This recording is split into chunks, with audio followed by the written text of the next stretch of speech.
नमस्कार साथियों, आज हमारे साथ स्टूडियो में मौजूद हैं सुभाष जांगड़ा जी, जो पीपीआईडी पार्टी के प्रदेश अध्यक्ष हैं। तो हमारा पहला सवाल ये है सर जी, कि आपकी पार्टी का लक्ष्य क्या है सर? हमारी पार्टी का लक्ष्य है कि ये देश में जो संविधान के विरुद्ध राजनीति हो रही है, हम लोग संविधान की राजनीति करने के लिए मैदान में आए हैं। और Peoples Party of India Democratic, जैसा कि नाम से प्रतीत होता है, हम भारत के लोग, वहीं से संविधान की जो प्रस्तावना है वो शुरू होती है। और हम यहाँ पे जो ये आज जो देख रहे हो आप, जो पूरे देश के अंदर गैर बराबरी फैली हुई है, उसको समाप्त करके बराबरी की व्यवस्था इस देश में स्थापित करना चाहते हैं। तो सर हमारा दूसरा क्वेश्चन ये है आपसे सर, देश पर कर्ज बढ़ता जा रहा है सर और अर्थव्यवस्था लगातार डूब रही है सर, क्या जी, कहना चाहेंगे सर? देखिए, जैसा कि विक्रांत जी, अभी आपने देखा कि हमारा जो देश है वो विकासशील देशों की श्रेणी से भी बाहर हो गया है। और ढंढोरा ये पीटा जा रहा है कि विकास हम करवा रहे हैं, विकास हम करवा रहे हैं, जबकि ऐसा नहीं है। अगर आप देखोगे, जो पिछले जो जो 2023 का हमारा जो बजट था वो 45 लाख करोड़ रुपए का था। और ये 45 लाख करोड़ रुपए यहाँ के मजदूरों ने, किसानों ने, छोटे दुकानदारों ने भरा। और ये जो अभी आप देख रहे हो, यहाँ से नीरव मोदी, ललित मोदी, संदेश लाल बंधु, दुनिया भर के लोग यहाँ से जो भगोड़े हैं वो पैसा लेकर के गए।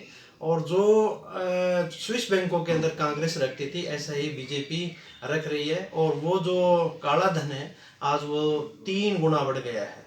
और ये कह रहे थे कि अगर काला धन अगर हम नहीं लेके आए तो हमें किसी भी चौराहे पे खड़ा करके फांसी दे देना।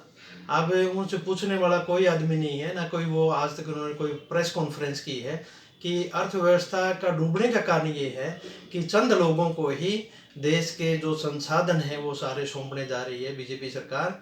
और कांग्रेस सरकार भी ऐसा ही कर रही थी। तो हम ये बीजेपी और कांग्रेस के विरोधी हैं। और जो हमारी एक पार्टी है, Peoples Party of India Democratic, ये पूरे देश में अभी हम लोगों को जन जागरण कर रहे हैं। और हमने पूरे देश के अंदर इसको लेकर के, जो अभी आप अर्थव्यवस्था की बात कर रहे हो, पूरे देश में जन जागरण शुरू किया हुआ है। तो सर हमारा अगला क्वेश्चन ये है आपसे सर, आपकी पार्टी कितनी सीटों पर चुनाव लड़ रही है सर पूरे देश में? जी विक्रांत जी, हमारी जो पार्टी है वो लगभग 300 के आसपास सीटें लड़ेगी पूरे देश के अंदर। और अभी हमने 267 सीटें डिक्लेयर की हैं। जिसमें जैसे बिहार की अगर मैं बात करूं, वहां से 22 सीटें डिक्लेयर हुई हैं। हरियाणा की बात करें, वो 7 पहली लिस्ट में 7 डिक्लेयर की है। 34 सीटें हमने यूपी की डिक्लेयर की है। इस तरीके से 22 राज्यों के अंदर हम लोग 300 के आसपास सीटें लड़ेंगे। और लोगों को हम बता रहे हैं, अभी हमने पूरे देश के अंदर एक मतदाता जागरूकता अभियान 22 राज्यों में शुरू किया। और उस मतदाता जागरूक अभियान के तहत हमने लोकसभा स्तर पर हरियाणा में भी 10 की 10 लोकसभा सीटों पे वो अभियान हमने जारी रखा। और उससे लोगों को एक वोट की क्या कीमत होती है वो हमने बताई, वोट से क्या होने वाला है ये हमने उनको बताया। और आर्टिकल 326 के तहत ये वोट का अधिकार आपको मिला है और ये कानूनी अधिकार है।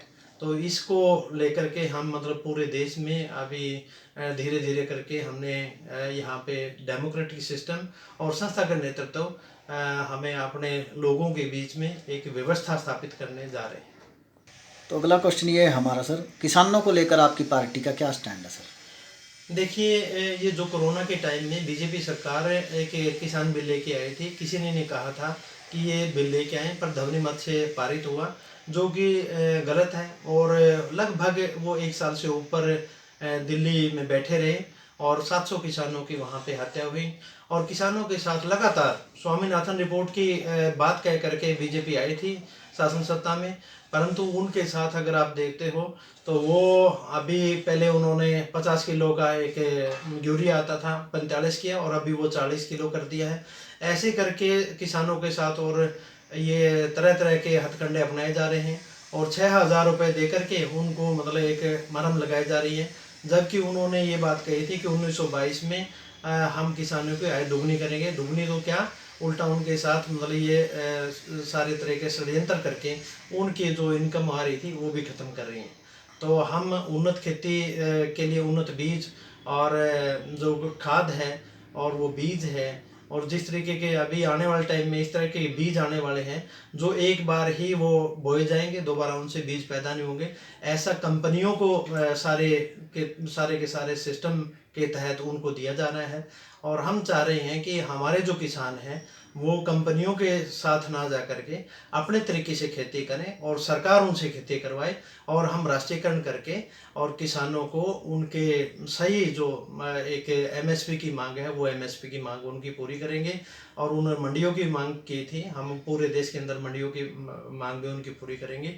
ये जो 3 तरह के मतलब काले कानून लेके आए थे उनको सभी को रद्द करके और बढ़िया तरीके से हमारे किसान को, क्योंकि ये कृषि प्रधान देश है, उनको किसानों को समृद्ध करेंगे।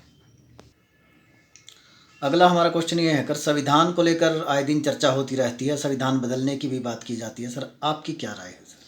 देखिए, संविधान किसी एक पार्टिकुलर किसी जाति के लिए नहीं लिखा हुआ, किसी धर्म के लिए नहीं लिखा हुआ, ना ही किसी एक व्यक्ति के लिए लिखा है और ना ही किसी एक क्षेत्र के लिए लिखा है। ये संविधान एक बराबरी का दस्तावेज है। कुछ लोग इस देश के अंदर गैर बराबरी चाहते हैं और वो लगातार इस संविधान को 9 अगस्त 2018 को दिल्ली के जंतर मंतर पे संविधान की प्रतियों में आग लगा दी।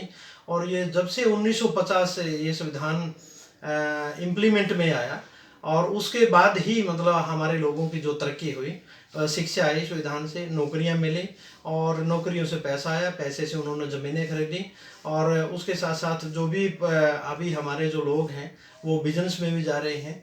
तो ये जो सारा सिस्टम है ये संविधान ने ही दिया है और संविधान एक बराबरी का दस्तावेज है और हम पूर्ण रूप से संविधान को लागू करेंगे, क्योंकि इस तरह की गैर बराबरी अभी आप देख रहे हो, किसान बिल आए, श्रम कानून लेके आए, उसके बाद आप देख रहे हो ये हिट एंड रन पॉलिसी लेके आए, उसके बाद आप देख रहे हो ओपीसी की एक ओपीएस की एक लंबी डिमांड है कर्मचारियों की, वो अभी तक पूरी नहीं की इन लोगों ने।